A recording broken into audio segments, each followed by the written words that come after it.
بسم الله الرحمن الرحيم. عنوان هذه الحلقة: جعلتني أبكي يا ولد، اللي هي بالعامية المصرية خلتني أبكي يا ولد.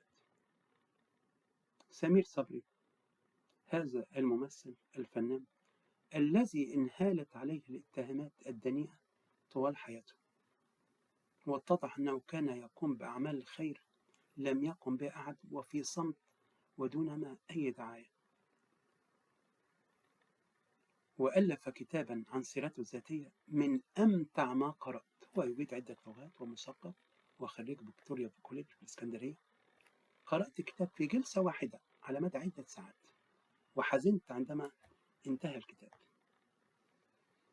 مثل في فيلم وبالوالدين إحسان، إخراج حسن إمام. بصراحة دعك من فيلم الخطايا وثلاثية نجيب محفوظ والأفلام التي قام بها حسن إمام، التي يعني فيها الرقص والغناء، أشياء يعني تم نقل فيها.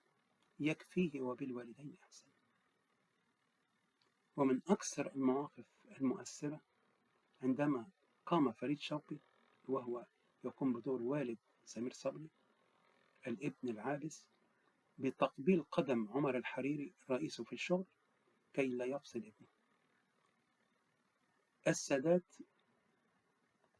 عندما جاء توزيع الجوائز صافح سمير صبري وقال له: خلتني أبكي يا ولد، على فيلم وفيلم رائع بشكل غير عادي. طبعا فريد شوقي مع كريمة مختار وعمر الحريري وسمير صبري من الأفلام الرائعة الخالدة. والفيلم يقدم لك رسالة: حاسب وحاذر من غضب الوالدين، من عقوق الوالدين. ورأينا من كان عاقا بوالديه والأيام ربته، الأيام والليالي. ففعلا هذا الفيلم فيلما رائعا. وكانت والدتي تقول: يا سلام يا حسن الإمام على بالوالدين إحسان. فكل عاق بوالدي ووالدته حاسب.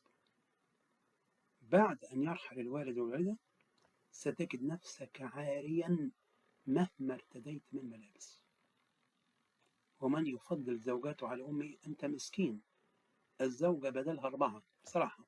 الأم من غير أم حالنا يا أم.